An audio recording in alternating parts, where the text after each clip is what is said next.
Well, well, well. Oh, what do?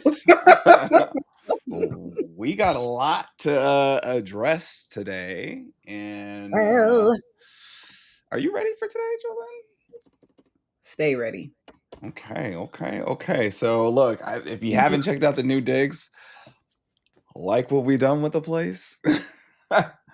um, Yeah, so we got a lot to get into. So let's go ahead and get it started. What's good, everybody? I'm Mark Monroe, accompanied by my wonderful co-host, co-producer, co-creator, and all things galactic. Give it up for none other than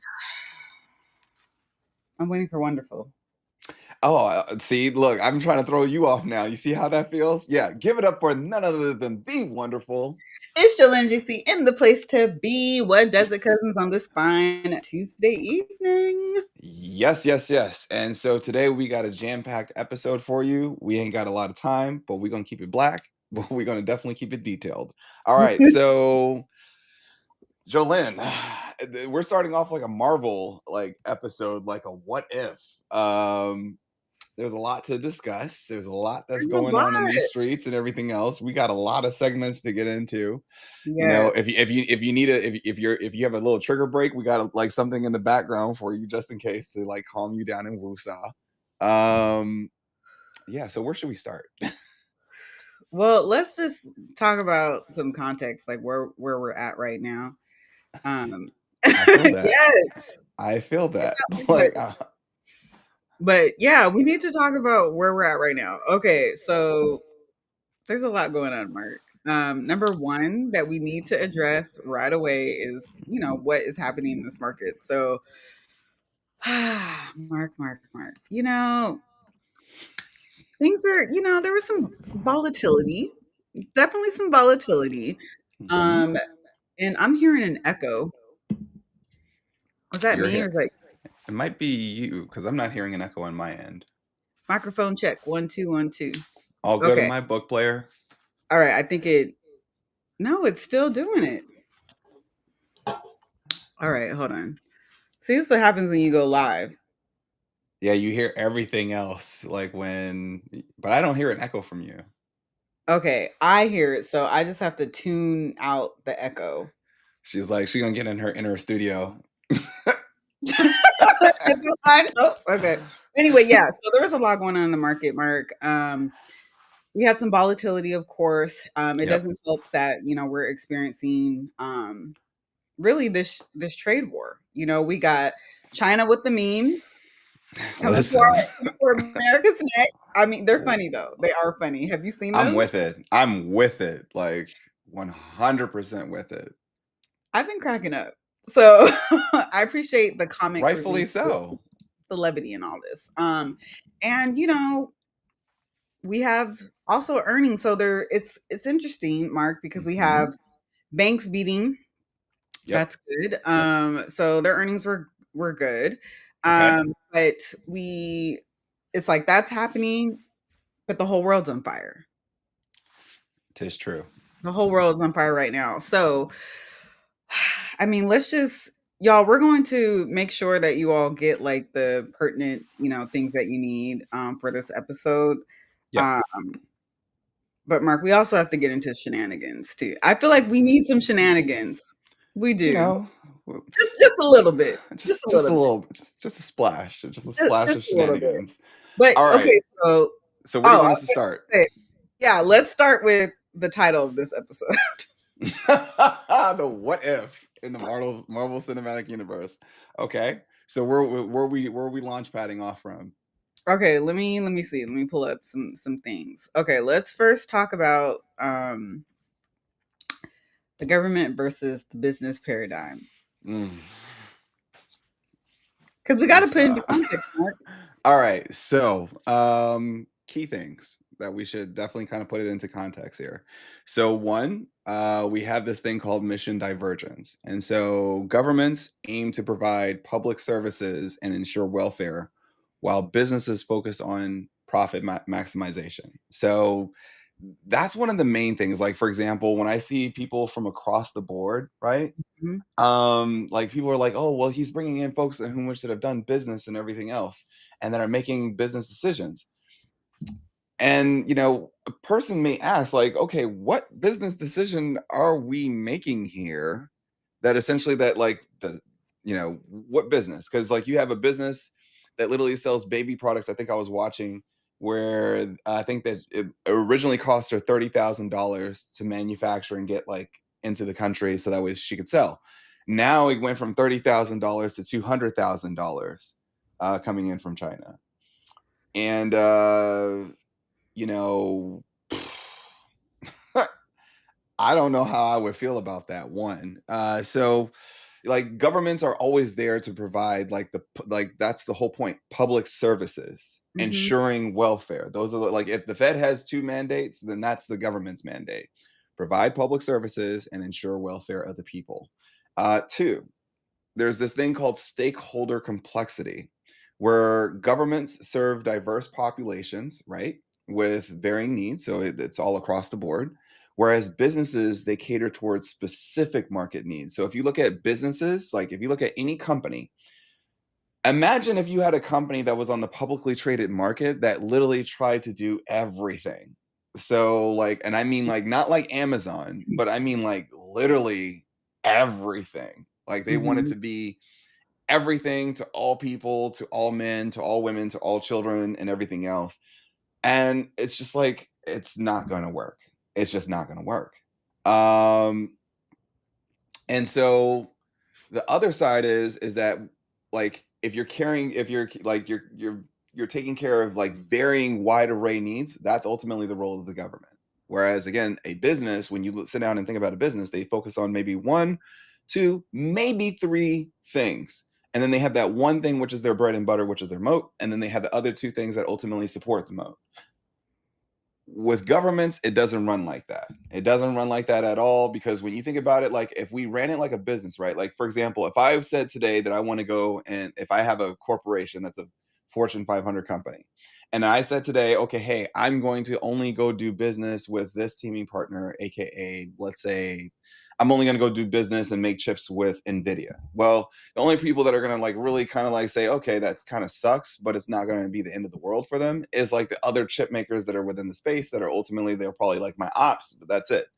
But whereas, say, for example, if I'm looking at it from a governmental standpoint, if I'm saying, okay, hey, I'm going to go work with only this country, and essentially like, okay, hey, like even though I'm working with this country, that country works with X amount of other countries and everything else that are within their pipeline that they're interconnected with. And essentially like it doesn't work that way on the government side, on a globalized side. And that's the part that I'm trying to like hit home for everybody. So when things happen, it can literally cause significant damages. So like for example, if you're looking at a trade war, right, if I'm having a trade war, even if it's just me versus China, well, now it's also interconnected because of the fact of all the other players that are also within the space. It's not just China that gets hit, it's also every other player that's within the space. If China hits us, it's every other player in which that we do business with. And then there's this thing called accountability mechanisms, right? So we're in governments are accountable to citizens through democratic processes, right? I mean, fairly Mhm. simple. Businesses they only answer to shareholders. Like, you know, if you don't own shares in the company, you can say whatever you feel like, and like take for example a Target. Target is going to feel the heat as it pertains to revenue, Right. but at the same token, it's like they still only answer to their shareholders. Now, if their shareholders are feeling pressure, then of course they're probably going to make some type of influence that pertains to the corporation's next set of moves. But when you look at it in the grand scheme of things, the CEO of Target only reports to the shareholders and the board. That's it. That's it. That's all, folks. Whereas governments, they are for the people. They serve the people. The people ultimately elect them into power or into office to serve. So those are the parts that we got to think about it, Jolene. So, like for example, just some data points here, really quickly. Mhm. So, for example, public expenditure in 2024, U.S. federal spending was approximately 6.3 trillion, with significant allocations towards social programs, defense, and of course, infrastructure. Now, business revenue, on the other hand, right, as it pertains to like business. In contrast, their combined revenue across the entire board. So if you take the top 500 companies in the U.S., was around $16.1 trillion. So we have that makes sense though, and you think about it from a mission standpoint. So just for recap, basically governments exist to serve people, businesses exist to serve profit, but the key thing here, Mark, is that you can't just cut costs like on humans what you do with product lines, you know? No, And you can't just lay off your elderly. You can't pivot from the poor. You know what I mean? So you can't. it's we have to governments are supposed to be inclusive because they're supposed to care and protect for all of the different people in their care, in their jurisdiction. But what we have here is this mindset that America is a good old business, you know? But who are they answering to? They're not answering to the people, they're answering to other billionaires. Now that's the problem. That's the part where it gets very, very problematic. Mhm. Extremely problematic because then it's like you're making these decisions, and of course there's agendas across the board from like internals. But then essentially, like when it no longer is serving the people, then essentially now you're going to start like remember what we just said, those 500 businesses within the US that produce in 2024 that produce $16.1 trillion worth of revenue. Well, imagine what their revenues are going to look like now for fiscal year 2025. What will it look like if you're in the midst of a trade war? Well, 9 times out of 10, you're probably going to be significantly impacted, and those revenues are going to come down. And if those revenues come down, and if they're significantly coming down, then that's going to impact. Like you see how it's going to have like this seesawing effect where it's like, okay, hey, if we're seeing companies being impacted, that's going to affect jobs. Then it's going to make its way back up to the federal, like towards the federal side, and then of course now it's like, okay, hey, now we're sitting here with a different set of problems that sit in our lap. Yeah. So if we talk about what the economy looks like without the US,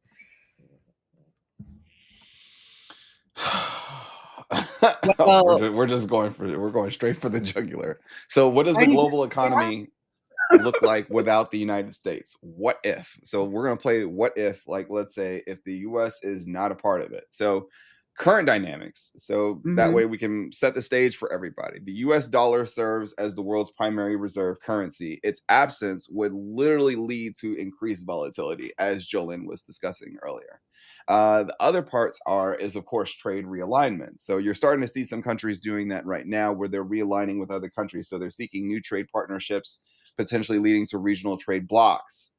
And essentially, like if that leads to a trade block, then essentially we go from partners to ops as it pertains to our trade partners, mm, which either means that things become far more expensive or essentially, look, we may have to do without. Security implications, of course, right? Because US plays a significant role in global security. So its withdrawal could create power vacuums. So where like people are like literally like there's like an inner struggle or infighting or well actually outward fighting as it pertains to like, okay, hey, who controls what now? Um so for perspective, so let's add some data points, shall we? mhm. So in 20 as of 2024, the US dollar accounted for about 59% of global foreign exchange reserves. 59%. So let me throw another stat on your lap. So the US was involved in approximately 11.5% global trade in goods and services in 2024. That's significant market share. But if we back up, Mark, you Yeah. know, that stat that you gave about the 59% of the global foreign exchange Hmm. um, reserves, that's basically built on trust and Yep. stability. Yes. What we have right now is leaning towards mistrust, distrust, and severe instability. Yeah. So which is interesting because of the fact that okay, let's rip the band-aid off, shall we? Yeah. So people are literally telling me, but Mark, it's like we just have to stomach this for 4 years. It don't work like that. Like, Not it for a don't. government. Like like, And you guys think that is like there, well, not all y'all, but there are people out there that literally think that essentially that you can go back and like, okay, well, I'm gonna go back to the last save point The and be able to runway is like not even start that back. long, Mark. I know. So what you find yourself in is if you are forcing countries to literally have to rethink their entire global supply chain, which means that their trade partnerships change, the route as it pertains to their trades change, Mhm, like the changing of everything, then that's going to change the entire landscape. And it's not something that you could just go back and say, okay, hey, well, we're going to go back to the last save point, or we're going to go back to this point back in 2024, back when it was working. No, the damage, once the damage has started to set in, and it's very interesting when people get to a point, or when people or countries get to a point, or even businesses, when they see the damage and then now they have to assess it. That's the part when they start witnessing the damage, and as they're like, the smart ones see the damage coming and now they're already assessing it. Now the ones mhm. that aren't as advanced, they have to witness a little bit of damage and then they say, okay, hey, now let's start assessing it. The idiotic ones literally let like all hell break loose and then say, okay, now that we've seen everything, let's go ahead and assess the damage and see what we got. But by that time, it's too late. So I think that what you see right now is countries are now being proactive. They're Mhm, having more and more conversations with each other and discussing, okay, hey, well, what does that look like? Because, when I just said 11.5%, that was like the key right there. mhm. When, if you think about it, like I think the US represents 15% of China's trade. Um, I don't think that they're going to care about 15%. I mean, they've already have stated, we'll win this thing. We'll take it all the way to the end." But the problem is that when we lose leverage, and I mean America, we lose leadership, then we're also there's something bigger at stake. Like, we're literally losing the ability to be shapers of what the future is gonna look like. The Yeah. minute that we engage the path that we're going down. And that's another part of, I mean, granted, we can't even look at as America as a brand because America has a responsibility. But if we did look at it that way, Hmm. part of that branding is future, Yeah. being on the cusp of shaping the world like dream or the world future or what have you. Yeah. And we can't treat this like, okay, uh let's talk about guidance in our quarterly reports. Like, we can't do it like that. You And can't that's how talk about, like, that's the thing, is like you've kind of like paralyzed companies to like literally have to sit back and wait until like, again, like I said, you have to like the ones in which that can see that can truly see the forest for the trees, that actually have positioning. Yeah, they're Mhm, already assessing the damage as it pertains to what it could be. But again, it's like it's just a projection of what they believe of what it could be. So again, they're just pricing in risk. If like some people are going to have to witness a little bit of damage, mhm, or see what's happening to their business models, or to like to see if their business models are ultimately being disrupted or uprooted, and then they're going to have to assess quickly and then make adjustments as they see it happen. Like the best way to put it is, think about it like retailers. Retailers in a trade war get crushed. Like if you think most grocery stores, their profit margins is maybe 3%, but its average is about 1 to 3% as it pertains to profit margins on everything that they sell inside the store. So which means that those profit margins are already razor thin. So which means that in order to keep those profit margins at that specific point, they have no choice but to but raise, to raise the price. And right? now And the question is, you have to ask yourself across the entire market, mhm, who else is like that? Who else is placed into a position where their profit margins are already razor thin? It's already a very competitive space, and now they have to adjust. Like they have to adjust as it pertains to raising the cost. The ones that don't have to significantly raise costs on their consumers, then that's a strong sign right there that essentially that, okay, they're making more than enough capital. Now the question is, how many of those folks are going to want to bring that cash back into the United States or let it sit on the outside? Now that's a whole nother conversation. But somebody a had whole nother. posted it in the chat, Jolyn. Mhm. So how do you? plan to change your trading strategy during these times? I, I'm not. I'm not. Like, I already walked into this year with a certain understanding as it pertains to what could happen and assessing essentially like what could be the bad, and ultimately you position your portfolio accordingly. So, yeah. Oh my gosh. I'm just thinking about sorry. Never mind. Anyway, No, moving you're on. good. Moving on. Okay, so let's get into trade wars and supply chain disruptions. Because as you know, Mark, Yeah. a trade war is super expensive. What is super expensive? A trade war. Oh, of course. I mean, Very, very it's like, everybody's getting a lashing at this point. So let's look at it. So when we think about trade wars and supply chain disruptions, as I was previously stating, so tariff escalations, that's the number one thing that, of course, that we've been seeing as of recently. And it's just like been like, okay, what's the thesis behind it? Or is there any data behind it? So recent increases in tariffs between the U.S. and China have strained trade. Like it's really strained trade relations. I think that we're seeing that across the entire board. I think that people become more emboldened that were once upon a time our allies will really start to rethink whether or not to buy American products and whether or not to either buy them or boycott them.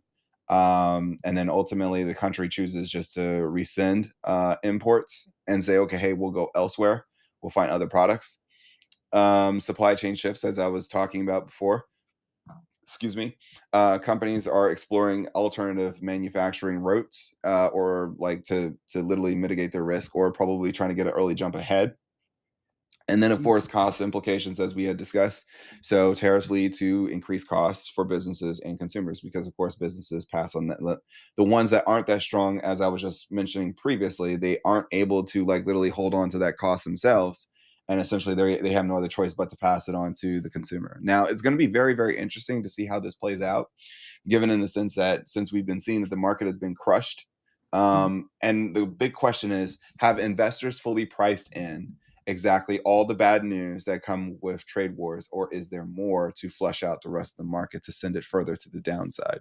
So currently looking at it, short interest is very high, but at the same token, be careful of that because anything that goes the opposite way can literally destroy the shorts and create short squeezes. I mean, when you really think about how stocks like literally like pop to the upside, is because of the Mhm. fact that there's a huge amount of short interest, and then essentially like there's X amount that's going the opposite way, and of course if pretty much Right. those in whom which that are stuck in those shorts are ultimately they're losing tons of money. So uh let's look at some data points, shall we? Mhm. So this year the US has imposed up to 145% in Chinese goods, which is unreal. Not those With China with China retaliating with 125%. Now that's an interesting part right there Mhm. because China has left on the table 20%, which probably is saying that essentially we'll probably come back. I have this feeling that we're going to come back to 20%. I think that when if people don't lose their head, then I think Mhm. that we'll probably see US and China tariffs come back to 20%. This whole 145%, 125%, I don't think Crazy. that that's going to stand because I think that that's also going to affect manufacturing in China. But at the same token, they'll readjust. You have to remember there's a lot of businesses over there in China that are also state sponsored or state funded versus you don't really have that many businesses here in the country that are state funded because of the fact that the democracies are the same. The the organization as it pertains to the structure is very much so different. I mean, when you think about businesses that like, if you look at like say for example Japan, though that everybody has businesses that fail from time to time, but the Mhm. thing is that you don't really see the rate of failure in businesses over there as much as you see it here in the US. So So they have a different philosophy in Japan though too. they do. They very much so do. So like that's what I mean by essentially like you're seeing different types as it pertains to organization style of structure. So then when we look at manufacturing relocation, of course, U.S. Imports from China decreased by 22%, or from 22% to 16%. So we were once at 22%, now we're at 16%, and that's between 2018 and 2024. So with companies moving operations to countries like Vietnam and Mexico, Well, yeah. I think imagine if you just parked into Vietnam and Mexico in 2024 and then you're hit with this. yeah. Yeah. But okay, so we have businesses that are literally realigning like in real time. So remember when Twitter, well, I still call it Twitter, but remember when Twitter had the real time updates and it wasn't about pushing certain content and it wasn't necessarily in, well, Mm-hmm. it was in chronological order. So you were, when something happened in the world, like you were getting the news as it was coming in like this. That Yes, I is what remember. this feels like. It feels like the companies are getting the news and then they're pivoting. They're getting the news and then they're pivoting, or trying to at least. Mm-hmm. Um, I mean, that's the experience of it. But these tariffs, even though it's talked about like policy and quid pro quo and tit for tat, you do this, I'm going to raise this. The We actually feel it and see it in Mm-hmm. the increase in rents, in the checkout line, at the gas pump, all those things. So it's like we feel it immediately as consumers walking about and trying to live our lives with wages not even increasing or keeping up with Yep. inflation. Yep. Like the amount of pain. You talked about the short sellers or the short seller squeeze. It's like we're getting squeezed Mm-hmm. Mm-hmm. real tight. In real time. Yeah. It's just the thing is like, and people are like, well, I haven't felt it yet. Okay. It's coming. If you haven't yet, count it as a blessing, but it's coming. So Mark, Look, stack your chips.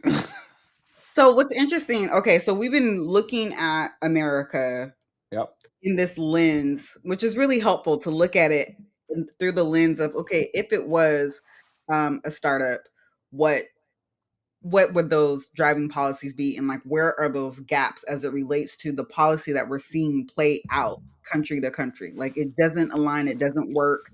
If anything, it leaves it's, well, I mean, it's reckless and it's irresponsible, quite frankly, when it comes to looking at, okay, we have citizens that we're supposed to be serving, and that's not what's happening.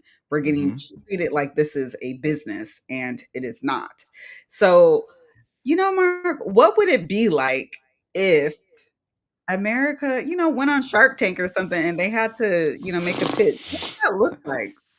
Like what would that look like? So what would the US economy look like if it was a startup? Yeah, like if they had to, pitch some sharks or something, pitch other world leaders. Interesting that you say that. You know, how about this? What if the United States had its very own pitch deck? And what if we got a hold of it? Wouldn't that be interesting? Let me get my popcorn. So, this is the United States pitch deck. Honestly, for I guess apparently Elon Musk had created a pitch deck and wanted to treat it like a tech startup. So, let's check it out all together, shall we? Yeah. So because democracy doesn't monetize itself, so this is for world leaders only.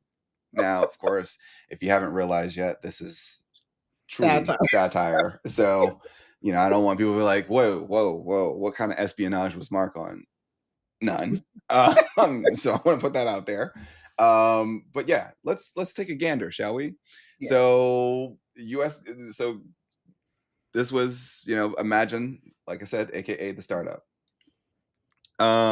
So looking forward, so let's give a brief history as it pertains to USA Inc. So founded in 1776, it's been the world leading exporter of culture, conflict, and capitalism. Who knew? Headquartered in DC, With global operations, we run on vibes, volatility, and $34 trillion of a credit line. Now, that is very, very interesting. We don't turn a profit, we are the economy. And to quote our CEO, our current CEO that's now serving, he says, "Too big to fail, too loud to ignore." Um, so government is slow. Let's tech bro it. So current problems, like as most of the time when we see we're entrepreneurs, they see a problem, they want to solve it. So, and we're no different. So the USA has too much government and not enough hustle. Once again, quoted by our CEO. And so public services are bloated like bad code, and democracy isn't lean enough, and citizens expect stuff with no paywall. And so we tried empathy, but the profits dipped. So our solution is America, by the way, trademarked. Freedom as a platform, not software as a service, software as a platform, but freedom as a platform. Um, and we've got 330 million unpaid beta testers. Can you imagine? Look, we are outside. Just wait till we figure out how to monetize it. All right, so we got a reserve currency protocol, aka US dollar. We got culture as a service, and that's pretty much the splashes of Hollywood, Spotify, and Kardashians. Military API, so that's a plug and chug that can go anywhere. So it can be plug and chugged into 130 plus countries because we there. And then on top of that, we have a crumbling infrastructure. Version 2, we are working on it. Like we're trying to do some of the final testings and everything else of it, but we gonna get there. We gonna get there. And so that's currently where we are. So what's our go-to-market strategy, right? Like, because everybody wants to know, like, what's the strategy? So of course we drop policies via tweets. Look, who live like this? We're also going to go to market via TikTok once we acquire it. And then, of course, we're going to use, of course, Fox News influencer seeding. And then, of course, our other part of our go-to-market strategy, wait for it, we got military partnerships with oil-rich nations. Wow. Look, it took a lot of lightning bolts, but we got there. All right, and then fast pivots. So just in case we need to keep our head on a swivel, we got coups, we got tariffs, and of course we got Kardashian PR. Look, I'm telling y'all, we outside.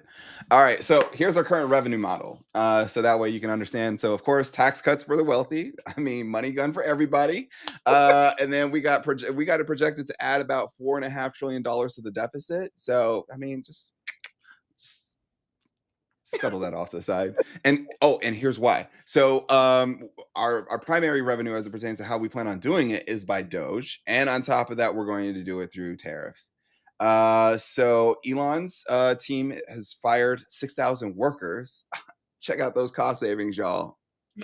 And then, of course, we cut embassies, school lunch programs, and environmental monitoring. So, I mean, look, when your CEO is CEOing. And then, of course, we claimed $150 billion in savings. Now, we haven't hit that 1 trillion target goal, but the vibes were solid. I just want to let y'all know the vibes were truly, truly solid.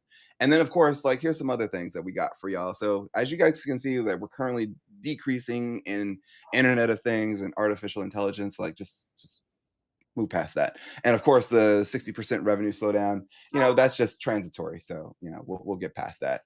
And then, of course, we got 104% on Chinese goods, but we rounded that up to 145% now. And then 25% on allies. It's expected to be about $5.2 trillion in new revenue and in inflation. That's infinite. But, again, we think it's more so transitory. We taxed the global supply chain, then acted surprised. And look, y'all, that is marketing. Look, shout outs to our business development team because Richard from over there, or and JD, they spent some time in the lab on that one. All right, so check out our market opportunity though, so that way you guys can understand exactly how big of an opportunity in which that we see this. All right. So serviceable available market, so not attainable, but just available. We have 2 billion directly impacted by our decisions. So that just lets you know like the fierce power that we have in the room right now. And then on top of that, we have a serviceable, obtainable market, but potentially earnable. 300 million who live here and still file for taxes, but barely. And then of course we have a total available market. So I think you guys are gonna like this. 8 billion humans consuming our culture. What was it? Um, and so then, all right. So you guys are gonna like this. Here's the competitive landscape because we totally like make sure that we know who our ops are, but also our quote unquote teaming partners. We got you. So China, we say that they're fast as it pertains to their strengths. They're fast, they're focused, and they make everything. I mean, market opportunity. And then weaknesses though, bad PR, and they clearly have no memes. And then the EU, they're stable and diplomatic, but they're just so boring and there's no drama. Where's the je ne sais quoi, Genevieve? And then, of course, we got Russia, gas, cybercrime is their strength. And 1998. And they're just angry. Yeah, we'll just move on. And then we got Africa, young, innovative, and they're just ignored by venture for some reason. Yeah. And then of course, we had to throw ourselves in there just so that way we can like, we always want to improve. So we even compete within ourselves. There were 72 million, but other half, voted against that side. So of course they got, we got the vibes, weapons, and Elon. That's our strengths. And then of course our weaknesses though, we are fragile as Okay. All right. So check out our financials though. So speaking of boring, let's go to our financials. So our annual revenue is $5 trillion via taxes. That's how we make money. Whoop de whoop. Our annual spend is about $6.5 trillion total users. And then of course we got debt at 37 trillion and growing. Once when we get this Congress to raise the ceiling, then to the moon. Our burn rate is about $1.5 trillion a year. Our runway until Congress holds another performance review, which I mean, it could be any day now, or we're supposed to be doing this within 100 days, but sometimes the system. Um, Doge, check that out. And then we got valuation logic, GDP times 10 plus the culture factor equals some type of number. I mean, you guys saw how it worked as it pertains to how we started issuing out these tariffs across the board. Like Cambodia, 49%, Vietnam, 48. I mean, the math works, y'all. And so here's our ask. This is what we're asking for from all the other countries across the globe. So we're seeking $30 trillion. Yeah, we're seeking $30 trillion. And so use of funds, so that way you understand how it works. The use of funds will pay interest on the last crisis. So because we got to take care of that. And then two, we got to subsidize some of those billionaires because we got to keep them happy. We got to keep them innovating. We got to keep them going. And then, of course, we got to build a high-speed rail that will never finish. And we got to buy back democracy, low float, high volatility. You know how that goes. I mean, y'all seen the market, S&P 500. Y'all know how that goes. All right. And then, of course, convertible debt with infinite maturity, interest-only payments in Doge memes. And then, of course, exit is optional. So you can exit at any point in time, but Earth isn't optional. So think about that. And then at the end, our exit strategy, there isn't one. So what do you think? Is it are we It's enough for me, dog. fundable? So that would be America if you thought about America as a business, and hence the reason why satirically it just doesn't make sense to literally run it or to think of America as a business because of the fact that based upon that, if it was pitching to if America was even seeking a dollar from an investor, I mean, 9 times out of 10 with that type of data. And here's the crazy part: a lot of the data that we provided within that deck was, pretty much most of it factual. Maybe some of the stuff was maybe missing. We literally only had like maybe like 25, 30 minutes like before the show to put together a deck, like most entrepreneurs. So I mean, what do The y'all think? opportunity for me, yeah, I love it. What did you guys think of the deck? I mean, we may have to make this Good. available for everybody else to go have fun with it and everything else. But I mean, that's ultimately the reason why I don't think that it just makes any any type of sense. So yeah, Yeah, and I honestly, more people get hurt in the long term, but speaking of exactly. long term, Mark, Yes. let's talk about long-term implications of prolonged trade wars. Oh, What y'all want to talk about that? opinion? Oh, see, I look, see, I don't know what people be wanting to talk about these days. Like, look, people want to be talking about popping the balloon and everything else, and they don't even have the original host. But okay, so let's talk about it. So, long-term implications for prolonged trade wars. So, first things Mhm. first. Number one thing is economic growth. So, extended trade conflicts could slow GDP growth and increase inflation. I think that we know that part as it pertains to the long term of a trade war. Technological advancement, disruptions in collaborations may hinder innovation. So innovation slows. People don't want to work with each other. I mean, look at what's happening within the science in the sciences as it pertains to researchers. A lot of them are Fleeing. leaving. They're They're fleeing. leaving the United States to go to other countries because of the fact is that when you cut their funding and they want to keep the research alive, then they go other places that would be willing to fund it. But now, essentially, that's going to be something that those countries will now be able to claim under their privy as it pertains to breakthroughs versus saying that, okay, hey, it's America based. So you kind of lose that leadership. And then, of course, which I kind of like alluded to amongst leadership is global influence. So the US may experience a decline in economic leadership. I mean, for sure. Um, and I mean, real talk, yeah, that would suck. Um, so let me give you a projection of what is it I think that if hypothetically, by the way, so if the trade war never ended, shall we? So let's say if this is year 2029, year five, and this is just Okay.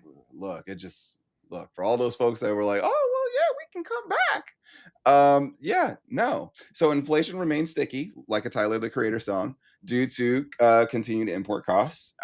Two, U.S. manufacturing sees a small resurgence, but it's mostly automated. So U.S. tech companies start losing market share in China completely. Think of Tesla, and even look at Apple. Like, look at what's happened.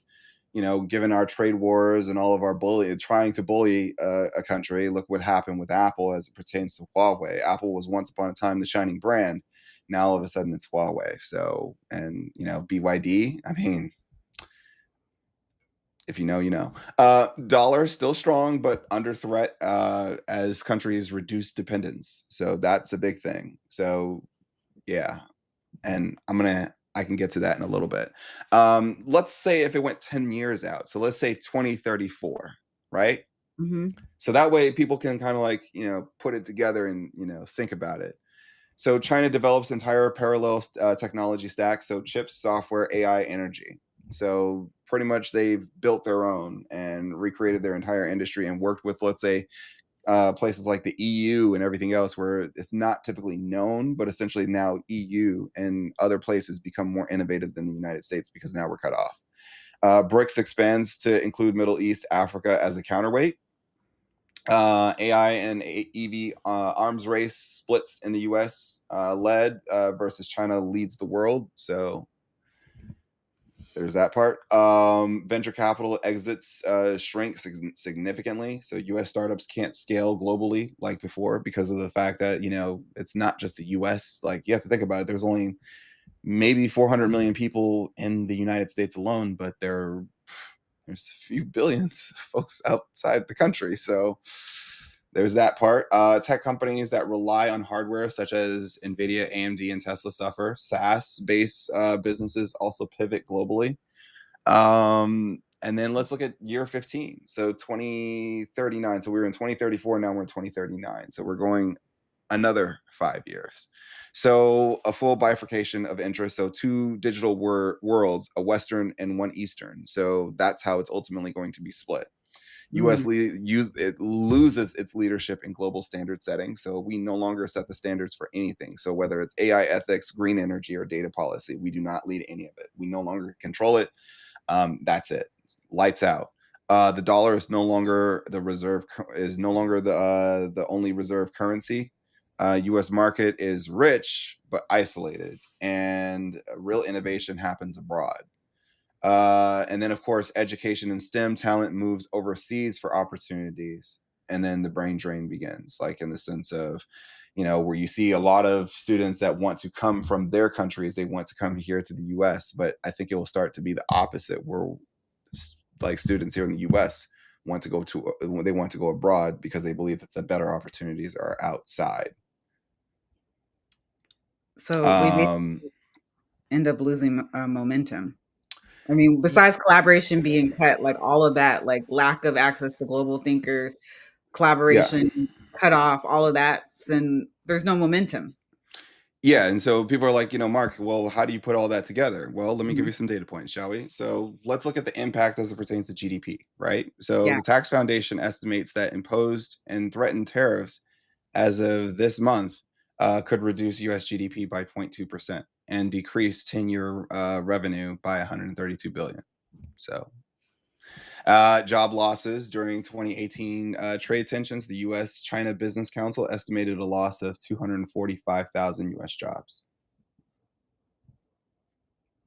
significant. So when I mean by 245,000 jobs, those are jobs that did not come back. Right. So Just yeah, it's bleak. It's bleak. But what I was thinking about is this approach of treating every negotiation like a hostile takeover. Just mhm. it doesn't it doesn't work. All it's going to do is just stall any progress that we have. And we're in a situation where if we look at the past, Yep. it was all about, building something. Yep. All of that would be gone. Yeah. It's bleak. We need this trade war to end. But I mean, I don't want to end the episode on like,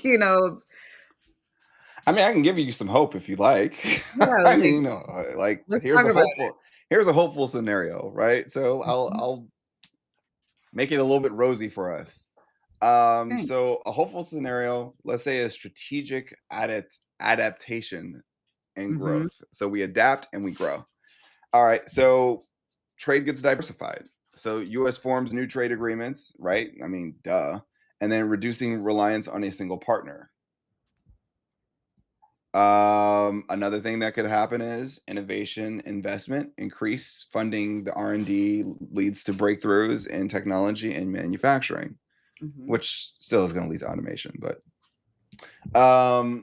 at the same token, it's like, okay, hey, who owns it? Who dominates in it? Um, Workforce development, emphasis on education and training prepares for the workforce for emerging industries. See, like that's the part that like I really like, and I'm sorry to turn it back to the grim side. You know, the reason why I literally focus like some of those hit points as it pertains to automation and AI and everything else, because it's like it's unfortunate because we're just not teaching, our kids that. Like, Mm. we gotta as a culture, we need to like reestablish what that means for us as a culture, and then two, what does it look like? Redefining what success looks like, and then two, redefining what's cool.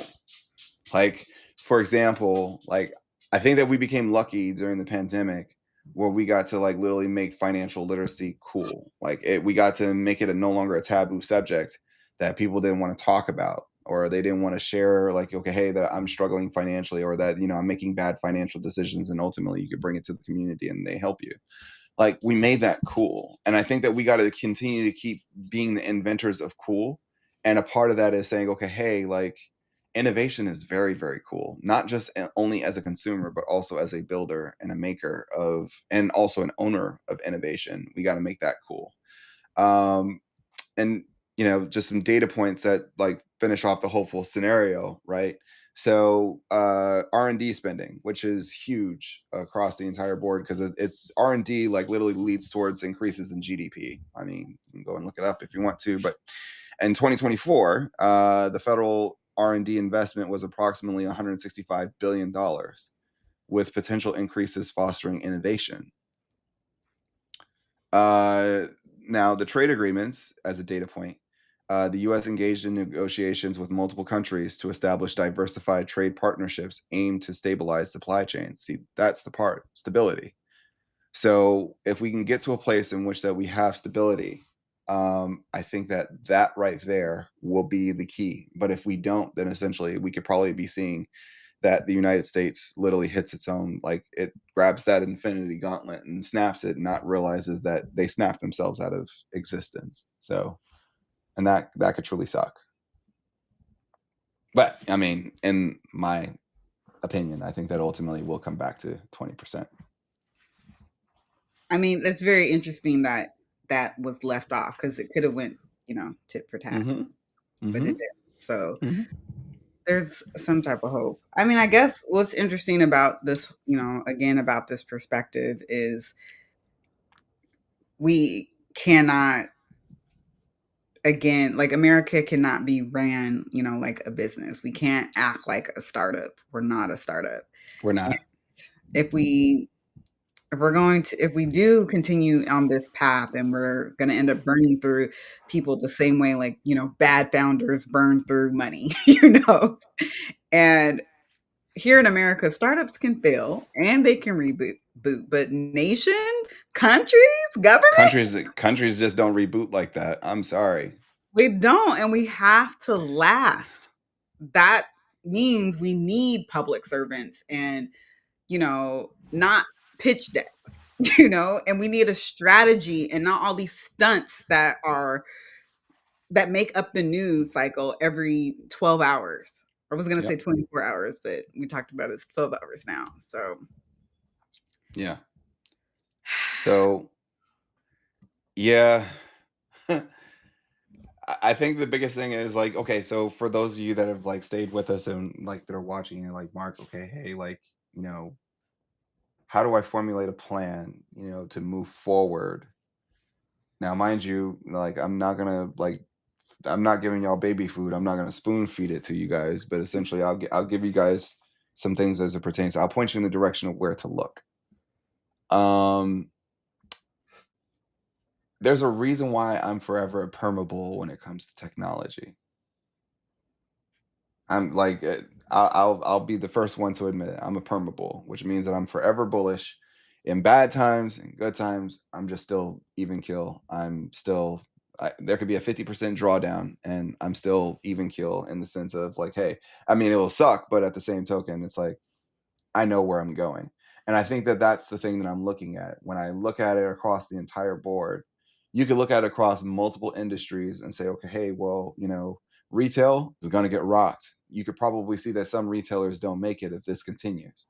Industrials, you can see the same thing as it pertains to retail. Materials, that becomes a little bit sticky, because now it's like, okay, hey, we're fighting over resources. When we think about, like, let's say healthcare, I mean, yeah, they could survive. Finance, they could survive. Technology definitely survives, because you don't have a future without it. So, like, the thing is, the way that I look at things as it pertains to always opportunity, and a bear market is just a bear market. Like, I'm seeing some people in the chat, and some are more active than others. Um, like, a bear market is just, I mean, these things happen, and ultimately, like, millionaires are made in bear markets. Like, a lot of folks don't realize that. But over the history of time, when bear markets have happened, when we come out of bear markets, you see a lot of new money hit the table. And those were the folks in whom which that, like, sometimes it starts where you have to hold your nose and buy. And it's just gonna stink until the air clears. But yeah, so I look at it in the stance of, one, who can weather the longest. It's kind of like that quote from Billions, right? You don't have to outswim the sharks, you just have to outswim the one you're scuba diving with. mhm. And that's going to be the question. Like, there's a lot of companies out there that you're scuba diving with. Okay, how many of them are going to be able to withstand and how many of them are going to be able to like, survive, all you got to do is just keep swimming. And so that's my perspective. Um, in the sense of like looking forward and why is it I'm like, don't get me wrong, socially, I'm scared, just like everybody else. I just Mhm. may put on a good face, not for that to happen.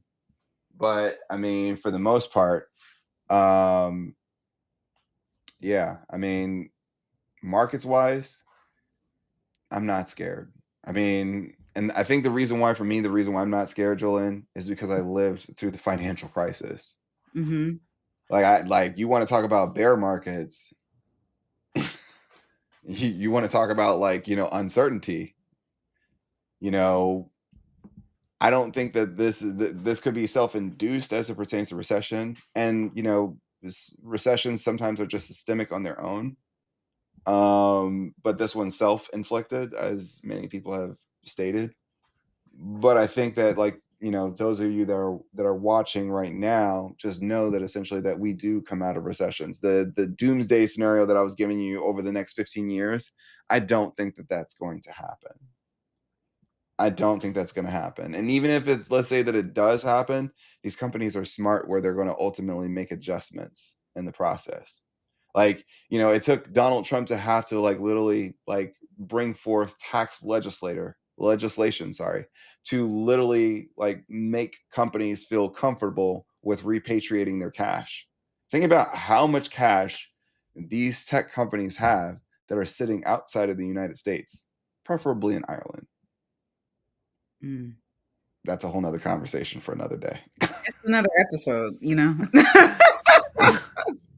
So yeah, so like when people get all doom and gloom and everything else, like Uncle Charles is in the chat. Yeah, I've lived through .com, I've lived through housing bubble, I've lived through like all those things. I got to see them firsthand, and essentially like I even got to see like you can even tag on COVID to that one, even though it was very short.